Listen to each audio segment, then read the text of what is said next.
और अपनी गठरी से सामने वाले की गठरी बड़ी लग रही है। तो उसको फकीर को थोड़ा सा डाउट हुआ, सभी दुखी हैं और मेरे से तो ज़्यादा भारी गठरी दिख रही हैं। फिर भी उसने मन में सोचा कि नहीं नहीं, वो शायद साइज का अंतर होगा, पर दुख मेरे ही ज़्यादा हैं। उनकी गठरी बड़ी लग रही है, साइज ज़्यादा होगा, लेकिन दुख तो मेरे, क्वांटिटी में दुख मेरे ज़्यादा हैं, मैं ले ही जाता हूँ। हॉल में पहुँच गया।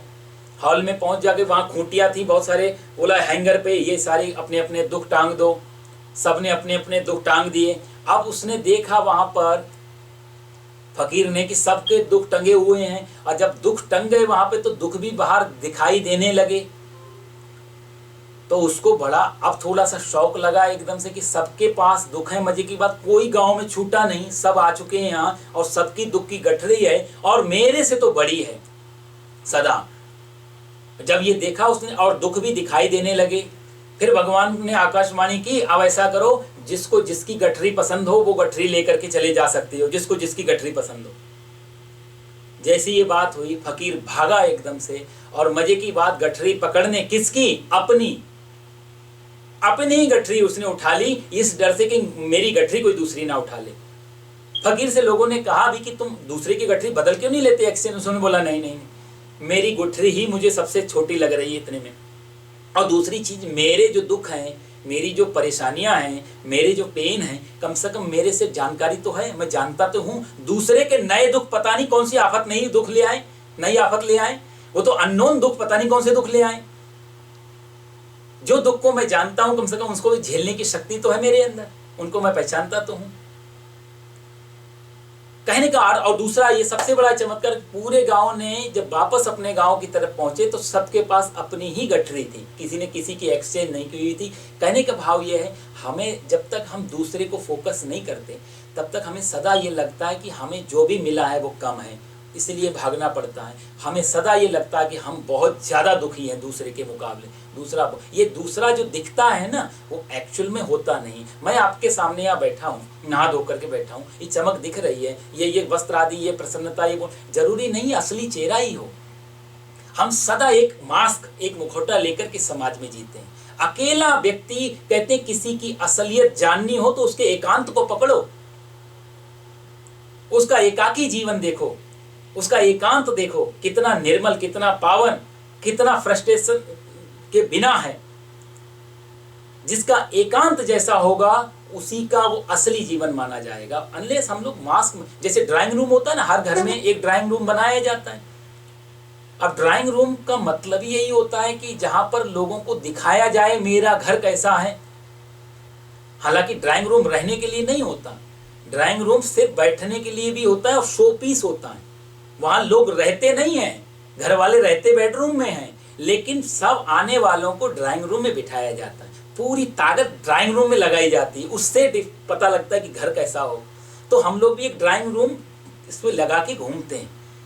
कोई हंसा तो हम लोग मुस्कुरा दिए। दिल में हो लाखों गम, महफिल में मुस्कुराना पड़ता है। शायर कहते हैं दिल में हो लाखों गम, महफिल में मुस्कुराना पड़ता है। तो हमारा जो एक ड्राइंग रूम है, इस पे नहीं जाना चाहिए। ये जब तक कामना है तब तक हमको बुद्ध जैसे व्यक्तियों का पूरा शरीर ही ड्राइंग रूम हो जाता है, या कहा जाए ड्राइंग रूम पूरा घर एक जैसा हो जाता है। वो अंदर बाहर ऊपर नीचे सब एक जैसे है, जहाँ कोई वैल्यू नहीं रह जाती, क्योंकि उनके पास रिएक्शन नहीं होते। कोई उनको चिढ़ा नहीं सकता, कोई उनको दुखी नहीं कर सकता, कोई उनको परेशान नहीं हो। एक आदमी कहता था, जापान का फकीर था रिंझाई, उसने बोला कभी मेरे को कोई हरा नहीं पाया, जीवन में मैं किसी से भी नहीं हारा। तो मरते समय उसके शिष्य उसके पास आए और उसके पूछने लगे, रिंझाई तुमने हमेशा जीवन में कहा कि तुम्हें कोई हरा नहीं पाया, वो कौन सा फॉर्मूला है जिससे तुम सदा जीतते रहे, हमको भी बता जाओ, आप तो चले जाओगे, हम भी जीतना चाहते हैं दुनिया को, हम भी जीतना चाहते हैं सबको, वो फॉर्मूला हमें भी बताओ। रिंझाई बोला तुम सदा हारोगे। कारण क्या है? क्योंकि मैं इसलिए भी कभी किसी से हारा नहीं, क्योंकि मैंने कभी जीतने की आशा नहीं की, लेकिन तुम कह रहे हो तुम जीतना चाहते हो, इसलिए तुम हमेशा हारोगे। ये इतना ही फर्क है। जब हम जीतने की आशा रखेंगे तो सदा हारेंगे, और जब हारे हुए हैं, अब एक लाओ त्से, अब देखो चाइनीज फकीर लाओ त्से, जब कहीं भी सभा होती, अपने गांव का कितना प्रसिद्ध उसका नाम है, हम लोग जानते हैं, आप लोगों ने पढ़ा होगा, इतना प्रसिद्ध फकीर। बड़े बड़े जब सभाएं होती हैं, बड़े बड़े जब ये जब प्रवचन आदि होते हैं, सब कुछ होता है, तो उन सभाओं में कहते हैं वहां बैठाया जाता था जहां जूते चप्पल उतारे जाते हैं, सबसे पीछे जूते चप्पल उतारते।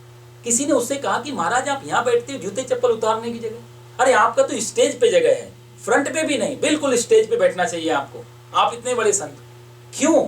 तो लाओ त्से के मुंह से बड़ी सुंदर लाइन निकली। उस लाओ त्से ने कहा कि यहां से कभी कोई पीछे धक्का नहीं मारता, यहां से कभी कोई पीछे नहीं खिसकाता, सबसे पीछे तो बैठे हैं भाई, जूते चप्पल उतारे वहां पर तो बैठे हैं, यहां से कहां पीछे। आगे बैठने वालों की बड़ी फजीयत मैंने इन बूढ़ी आंखों से देखी है। आज जो जिस कुर्सी पे बैठा है उस कुर्सी पे वो किसी को हटा के बैठा है, यदि उसने किसी को हटाया है तो उसको हटाने वाले भगवान ने नए 4 तैयार कर दिए। यहाँ हर आदमी का सवा शेर है। शेर बनने की कामना जब तक है तो आपसे को सवा शेर इस दुनिया में सदा मिलेगा। और जहां पर कुछ भी कामना नहीं रह जाती, काम संकल्प वर्जिता, तो फिर भगवान कहते हैं कि वो व्यक्ति पंडित हो जाता है। काम संकल्प, तो कामना छोड़ो। फिर भगवान कहते हैं संकल्प भी छोड़ दिया जाए, संकल्प भी, डिसीजन भी, जहां कोई निर्णय भी ना हो। भगवान ने पहले कामना की बात की, फिर से संकल्प भी। हम लोग आजकल बहुत बात करते हैं अपना विल पावर बढ़ाओ, अपना आत्म विश्वास बढ़ाओ। भगवान उसको भी छोड़ने की बात कह रहे हैं, क्योंकि विल पावर बढ़ाओगे किसके अगेंस्ट? किसी कामना के अगेंस्ट ही तो विल पावर बढ़ेगी। ये चाहिए और वैसा मुझे करना है, इस पहाड़ पे मैं चढ़ सकता हूं और मैं चढ़ सकता हूं, मुझे चढ़ना चाहिए। तो यहाँ पर 2 चीज, एक संकल्प, मुझे चढ़ना है और मैं चढ़ूंगा, ये दोनों चीजें। एक कामना को भी हटा दो, पीछे संकल्प भी हटा दो, कि संकल्प अहंकार लेकर के आता है। भगवान बड़ी सूक्ष्म बात यहाँ कह रहे हैं, काम संकल्प वर्जिता, विल पावर जिसको संकल्प कहा जाए, डिटर्मिनेशन, उसको भी हटा दिया जाए, उस चीज को भी हटा, वो भी अहंकार, ईगो पैदा करने वाला होता है। काम संकल्प वर्जिता, कहते हैं जहां पर संकल्प नहीं है, कामना भी नहीं है, उन दोनों चीजों से जो रहे। अच्छा मजे की बात आप देखो, इस श्लोक में भगवान ने पहले कामना कहा, फिर संकल्प कहा। ये भगवान ने क्रम बिठाया, पहले संकल्प नहीं कहा, पहले कामना कहा। इसका भी अर्थ है, कई बार कामनाएं हो और संकल्प ना हो। कामनाएं हैं पर संकल्प नहीं है। इच्छा तो है साहब मुझे रोटी दाल मिले, बढ़िया बढ़िया ये खाने को मिले, बढ़िया बढ़िया, पर संकल्प नहीं है कि कैसे मिले, उसका लिए मैं प्रयास करूं।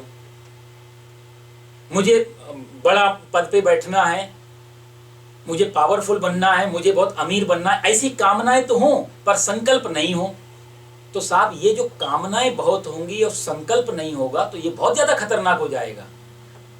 डिजायर तो बहुत हैं पर हम कुछ कर नहीं रहे हैं उसके लिए, ये बहुत डेंजर है। बैठे बैठे कहते ख्वाबी पुलाव पकाना, ऐसा आदमी ज्यादा खतरनाक हो जाता है। इसलिए भगवान ने पहले कामनाओं का नाश करने के लिए कहा, फिर संकल्प के गए। पहले संकल्प को नहीं लाए, पहले संकल्प को खत्म करने की बात कह देते तो खतरनाक हो जाता है स्थिति। व्यक्ति सिजोफ्रेनिक हो जाता, बहुत ज्यादा डिजायर मन में आती हैं और संकल्प करने के लिए कुछ नहीं कर पा रहा है वो, तो आदमी क्या करेगा? ये तो ऐसी अवस्था हो गई कि हाथ हमारे पीछे बंधे हुए हैं और हम लगातार माने हुए कि नहीं हम खुले हुए, हम दौड़ेंगे, हम भागेंगे, हम ये करेंगे वो करेंगे, और हाथ पीछे बंधे हुए। जैसे पिंजरे का पंछी बेचारा इतना फड़फड़ाता है क्योंकि उड़ने की इच्छा है और पिंजरा बंद है। संकल्प क्षीण हो गए, कामना बहुत है, तो पंछी कितना फड़फड़ा। जब नया नया पंछी आता है पिंजरे में तो आप देखते हो उसकी स्थिति क्या है, उसके पास संकल्प तो खत्म हो जाता है, कामनाएं बहुत रहती हैं। अब संकल्प रूपी पिंजरा तो बंद हो गया। तो भगवान ने ये बड़ा अच्छा सीक्वेंस बिठाया कि काम संकल्प वर्जिता, पहले जो कामनाओं को खत्म करता है और फिर जो संकल्प को भी बाद में छोड़ देता है। संकल्प भी अब कोई भी डिजायर ही नहीं बची तो संकल्प किस बात का बचेगा साहब? उसको ज्ञानी जन बुधा शब्द होता है बुद्धिमान। बुधा का अर्थ होता है बुद्धि, जो बहुत ही ज्यादा योग्य हैं, बहुत ज्यादा ज्ञानवान हैं, उनको हम बुधा। जैसे बुद्ध, जो महात्मा बुद्ध जो शब्द आया वो तो सिद्धार्थ थे, एकदम बुद्ध हुए, तो बुद्ध भी एक कैटेगरी का नाम है जहां पर बुद्धि से भी पार निकल जाए, बुद्धि को भी अतिक्रमण कर जाए, उस शब्द को बुद्ध बोलते हैं। बुद्धत्व प्राप्त हो जाना बोलते हैं ना। वैसे बुद्ध नाम जो है इसका भी है, एक ग्रह का भी नाम है बुद्ध, और बुद्ध का भी एस्ट्रोलॉजी में भी आप देखो तो बुद्ध जो हमने जिसको नाम दिया उसका भी वही स्वभाव है। बुद्ध बड़ा शांत ग्रह है, छोटा प्लैनेट है, बहुत जल्दी इच्छाएं पूरी करने वाला है। ज्योतिष में भी बुद्ध के बारे में बड़ी अच्छी अच्छी बातें। बुद्ध किसी का भी शत्रु नहीं है, मजे की बात।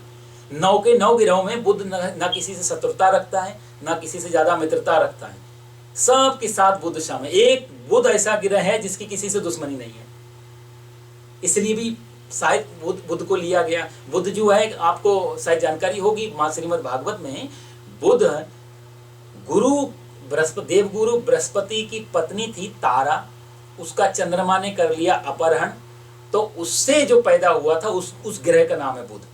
तो बुध जो है वो बायोलॉजिकल बेटा है चंद्रमा का, और वैसे प्रमाण के हिसाब से देवगुरु बृहस्पति का बेटा है। इसलिए देवगुरु बृहस्पति बुध को स्वीकार नहीं किए, बाद में ब्रह्मा जी आदि ने समझाया। तो एक कथा है, कहने का मतलब आपको मैं थोड़ा सा शास्त्रों में भी ले जाना चाहता हूँ, जानकारी होती रहे। तो देवगुरु बृहस्पति ने स्वीकार नहीं किया, इसलिए बुध जो है वो चिढ़ता नहीं है किसी से, किसी का शत्रु नहीं है, प्योर शत्रु, पर चंद्रमा के साथ बैठेगा तो शांत हो जाता है, फिर वो बात नहीं करता कुछ भी, चंद्रमा को जो करने दो। बृहस्पति के साथ बुध बैठा हो तो पावर में आ जाता है।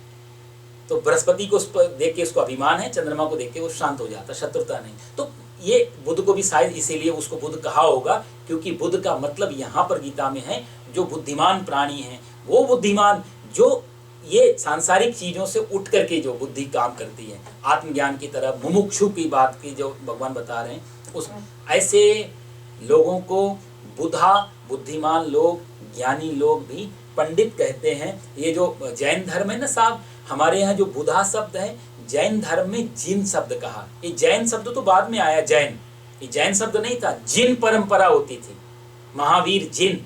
तो सारे तीर्थंकरों को 24 के 24 जो तीर्थंकर हुए, इसमें चाहे वो नेमिनाथ हो, चाहे वो महावीर हो, चाहे वो जितने भी हैं, वो सबको जिन शब्द, तो जिन धर्म है, जैन धर्म नहीं, जिन धर्म। जिन धर्म का भी मतलब वही होता है जिसने अपने काम संकल्प वर्जिता, जिसने कामनाओं को, संकल्प को जीत लिया, वो जिन। इसलिए 24 के 24 तीर्थंकर आप देखो राजा के घर में पैदा होते हैं। जैन धर्म में एक भी तीर्थंकर 24 के 24 गुरु कोई भिखारी घर में पैदा नहीं हुए, सब सम्राट के, महाराजाओं के पुत्र हैं। लेकिन ऐसा वैराग्य चढ़ा कि उनको सब जगह दुनिया ये खेल लगी और छूट गई चीजें अपने आप से, कुछ चीज छोड़नी नहीं पड़ी, छूट गई, कामना भी छूट गई, कहीं जाना है वो भी छूट गया, और संकल्प भी, मैं जा सकता हूं ऐसा अहंकार भी छूट गया। अब जहां निकले, अब जहां बैठे वही घर, अब जो खा रहे हैं वही भोजन। तो कहने का अर्थ है ये कि एक महात्मा की घर चोरी हो गई, वो पुलिस में रिपोर्ट लिखाने गया, और पुलिस वालों ने बोला रिपोर्ट में बताओ क्या क्या खो गया। उसने बोला साहब एक छाता खो गया, अच्छा, और बोला एक बिस्तर खो गया, बोला और, बोला एक जो है चादर खो गई, कंबल खो गया, बोला और 4-5 चीजें लिखाई। पुलिस वाले ने ढूंढा, चोर को पकड़ा तो एक गुदड़ी थी, गुदड़ी मतलब फटा पुराना सा एक कपड़ा था, एक पुराना। चोर बोला कुछ नहीं मिला, इसके घर में यही मिला, मैं यही लेके भाग गया, भागते चोर को लंगोटी बहुत है। पुलिस वाले ने महात्मा को बुलाया, झूठ बोलते हो, ये गुदड़ी थी, तुमने इतना सारा सामान लिखाया, बेड खो गया, बिस्तर खो गया, छाता खो गया, कंबल खो गया। महात्मा जी ने अपनी गुदड़ी देखी, खुश हो गए, बोले सब मिल गया, सब मिल गया, सब मिल गया। बोला कैसे मिल गया? बोला जब बरसात होती थी इसको ओढ़ लेता हूँ, छाता का काम देती है ये, ठंड लगती है इसको ऊपर ओढ़ लेता हूँ, कंबल का काम देती है, नींद आती है इसको बिछा लेता हूँ, मेरा बेड बन जाता है, सब मिल गया मेरे को। तो वाहवारे मौज फकीरान दी, वाहवारे मौज फकीरान दी। तो कहने का मतलब जो जैन धर्म में भी ये 24 के 24 तीर्थंकर, उनका भी नाम जिन शब्द जो आया था वो जीतने से भी आया। जहाँ कामना भी गिर गई और जहाँ पर वासना भी गिर गई, तो फिर जहाँ वासना ना हो तो संकल्प की भी, कामना नहीं है तो संकल्प की भी जरूरत नहीं पड़ती है। इसलिए भगवान कहते हैं काम संकल्प वर्जिता, इन दोनों से जो रहित हो जाता है वो व्यक्ति फिर महान हो जाता है, उसको पंडित कहा जाता है। पंडित का जैसे झील होती है, आप झील या समंदर में जो हवा है, जो तरंगे उठती हैं, जो वेव आती हैं, वो झील के कारण नहीं है, हवा चल रही है तो वेव बन रही हैं। कहते हैं जब हवा नहीं होती तो झील भी शांत हो जाती है। हम लोग भी भागते हैं, हमारे अंदर भी जेलसी सी, कंपटीशन की, इच्छाओं की जो वेव चलती हैं, कामनाओं की जो थप्पड़ पड़ते हैं, उनसे ऊपर नीचे होते रहे। कभी कोई चीज़ मिल जाती है तो वो वेव ऊपर को चढ़ जाती, खुश। कभी वो चीज़ दूसरी आ गई और उसके अगेंस्ट कोई हमसे बड़ी ले आया तो दुख, फिर वो वेव नीचे को चली गई। झील का अपना स्वरूप नहीं है ऊपर नीचे जाना, हवा के कारण झील में तरंगें उठती हैं। तो वो कहते हैं झील की तरह, पानी की तरह हो जाता है। बस काम और संकल्प, ये दो चीज़ों की वेव ना चले, तो इसलिए वो फिर पंडित कहा जाता है। पंडित एक जो है वो पहुंचने वाले व्यक्ति, जहाँ पहुंचना था वहाँ पहुंच गया, उसकी श्रेणी का व्यक्ति है। ये कुछ सामान्य पंडित नहीं जिसको हम उपाधि जो देते हैं ना आजकल, साहब की ये डिग्री मिल गई। हमारे यहाँ जो बड़ी बड़ी हम लोग डिग्रियाँ लेते हैं यूनिवर्सिटी, उसको हमारे भारत में उपाधि शब्द से कहा गया।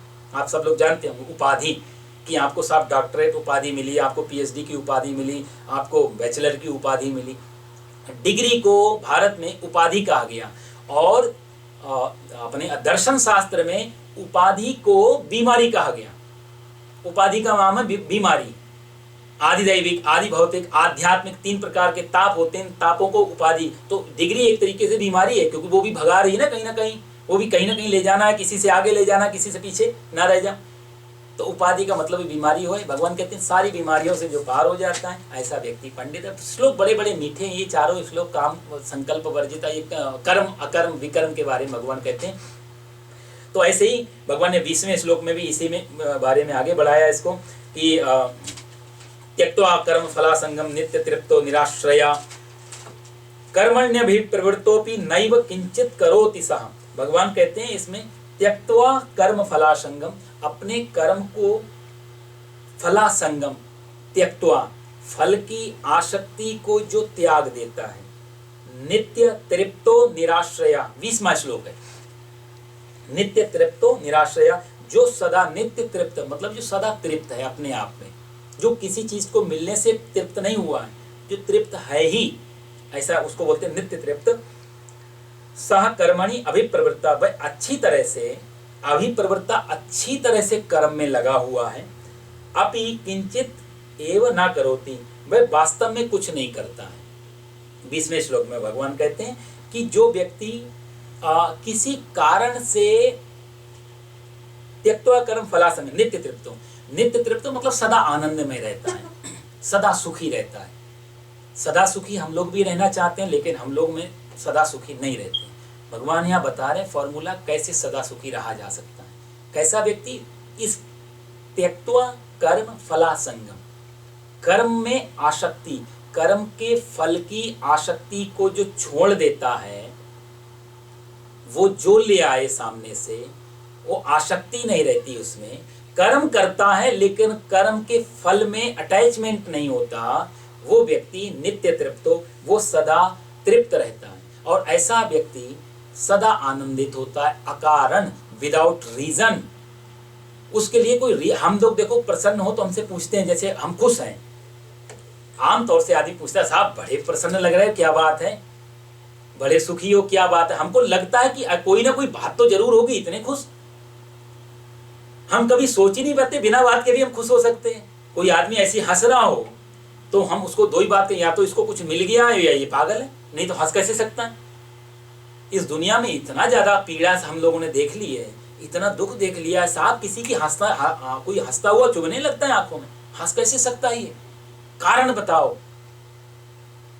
या तो तुम पागल ही हो और या फिर तुम कुछ मिला है तुम्हें, नहीं तो हाँ रो सकते हो। दुखी आदमी से हम लोग थोड़ा सेटिस्फाइड हो जाते हैं, ठीक है हमारी कैटेगरी के हैं, साथ ही साथ चल रहे हैं हम लोग, आगे नहीं हो आप। दुख बड़ा पीड़ा देता है, हंसी बड़ी पीड़ा देती है। इसलिए आदमी जोर जोर से रोए तो भीड़ लग जाती है, और जोर जोर से हंसे तो मुश्किल खड़ी हो जाती है, पचाना बड़ा मुश्किल होता है। हम कहते हैं पागल आदमी है बिल्कुल, लेकिन जोर से रो रहा हो तो हम कहते हैं 100% कोई बात होगी जरूर। रोने के पीछे तो हम अपने कारण खोज लेते हैं, कोई बुराई हुआ होगा, लेकिन हंसने के पीछे हम बड़ा कंफ्यूज हो जाते हैं, इसको मिला क्या है और ये पागल तो नहीं है। भगवान कह रहे हैं कृष्ण, ये अकारण नित्य तृप्तो, ये ऐसा व्यक्ति अकारण ही बिना किसी कारण से आनंदित रहता है, खुश रहता है, और इसको कोई रीजन नहीं चाहिए। महात्मा बुद्ध को पूछो आप इतनी मस्ती में क्या, कैसे, मुझे मेरी मस्ती कहाँ लेके आई जहां मेरे अपने सिवा कुछ नहीं है। मुझे मेरी मस्ती कहाँ लेके आई जहां मेरे अपने सिवा कुछ नहीं है। इन मस्तों की बस्ती में आता है कोई कोई, और रोती है सारी दुनिया, गाता है कोई कोई। सामान व सम्मान तो जहान चाहता है, सब किसी के लिए चाहिए, पर अपमान में मार खाता है कोई कोई, ऐसे करके कुछ लाइन है पूज्य महाराज जी की, मेरे को याद नहीं। कहते हैं कि सारी दुनिया किसी न किसी चीज को चाह रही है और उसके पीछे दुख आ रहा है, लेकिन जब कामना छोड़ दी जाती है तो आनंद ही फलित होता है। तो ये महात्मा बुद्ध से कोई पूछे इतना मुस्कुरा रहे हो, इतना प्रसन्न हो, कोई फकीर से पूछे इतना प्रसन्न हो, कारण क्या है, तो वो आपको कोई रीजन कभी नहीं बता पाएंगे, क्योंकि हमारे पास रीजन है। हम सुखी हैं तो हमारे पास रीजन है, हम दुखी हैं तो हमारे पास रीजन है। और मजे की बात, जब रीजन से सुखी होते हैं और रीजन से दुखी होते हैं, वो कारण आज नहीं कल बदल जाएगा।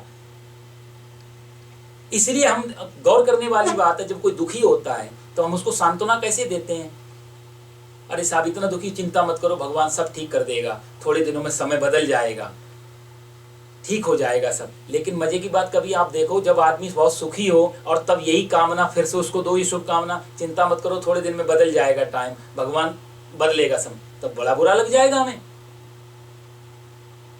एक आदमी ऊंचा सुनता था बेचारा, बुढ़ापे में कान थोड़े कमजोर हो जाते हैं, हम सभी को हो जाएंगे ऐसी अवस्था। ऊंचा सुनता था, उसको किसी बीमार व्यक्ति को देखने जाना था, तो बीमार व्यक्ति को देखने जाना था तो उसने बोला कि जा रहे हैं, तो घर वालों ने कहा तुम ऊंचा सुनते हो, पता नहीं क्या कि क्या बोलोगे। उसने बोला नहीं, हमने कुछ गणित बिठाए, हम कुछ पूछेंगे, उसका क्या उत्तर देगा हमें मालूम। सभी आमतौर से उत्तर देते हैं, तो ऐसे हम अंदाज से अपना उत्तर दे देंगे उसको।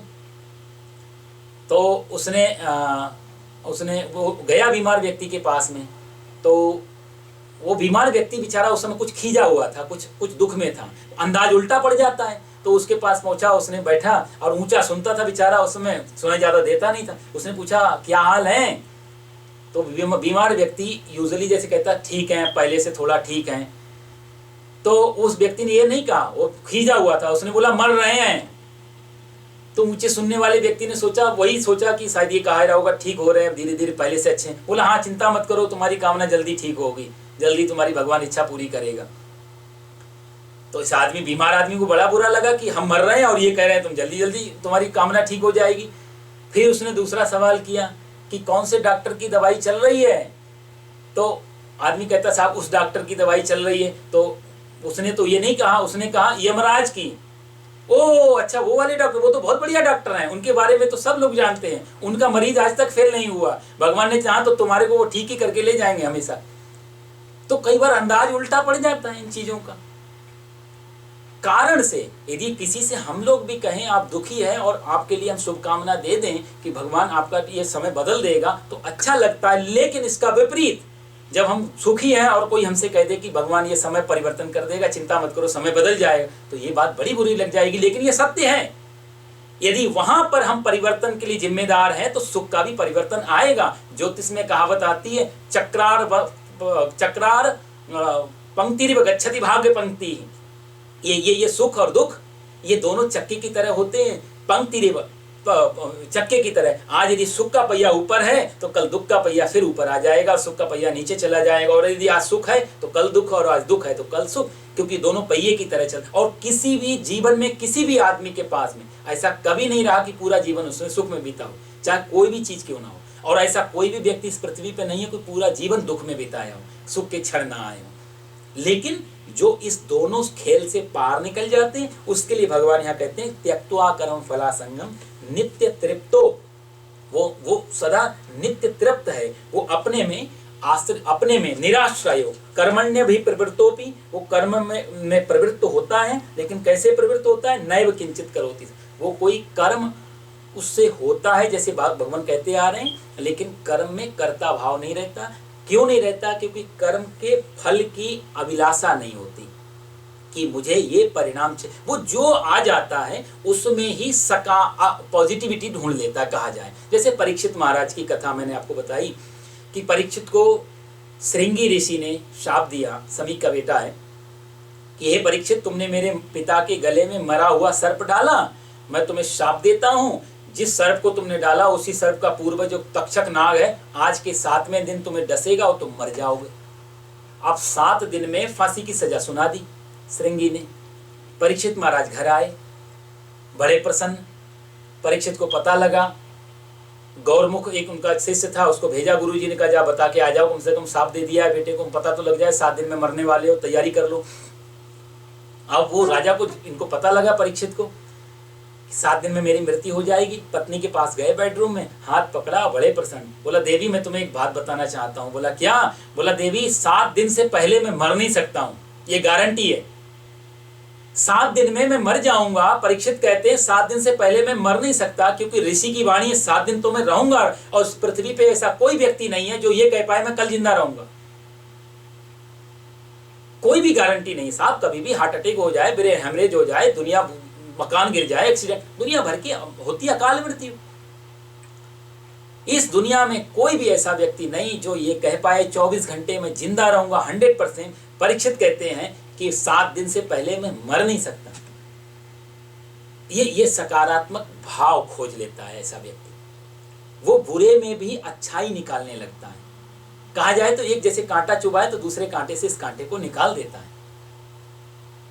नित्य तृप्तो निराश्रया हो, और ऐसा व्यक्ति कर्मण्य, ऐसा व्यक्ति कहते हैं कर्म करता है, कर्म से भागता नहीं है, लेकिन किसी अपने कर्म के फल को,